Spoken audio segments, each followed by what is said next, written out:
High বন্ধুরা, আজ আমি আবার চলে এসেছি রান্না করে। আজ রান্না করব রুই মাছের পাতলা ঝোল। তার জন্য এখানে প্রথমে নুন হলুদ দিয়ে আলুগুলোকে ভালো করে ভেজে তুলে নেব। সব সবজিগুলো আমি একে একে ভেজে তুলে নেব। আমি এখানে নিয়েছি আলু, পটল আর লাফা। সব সবজিগুলো ভালো করে ভাজা হয়ে গেছে। এবার ওই কড়াইয়ের মধ্যে আর একটু তেল দিয়ে আমি মাছগুলোকে উল্টে পাল্টে ভালো করে ভেজে নেব। সব মাছগুলো ভাজা হয়ে গেছে। এবার ফোড়নের জন্য দিয়ে দেবো হাফ চামচ মেথি আর একটা তেজপাতা।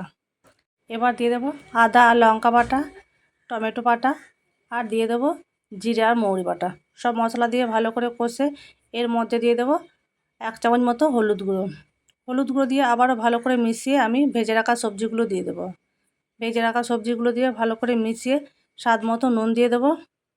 স্বাদ মতো নুন দিয়ে পরিমাণ মতো জল দিয়ে আমি ঝোলটাকে ভালো করে ফুটিয়ে নেব।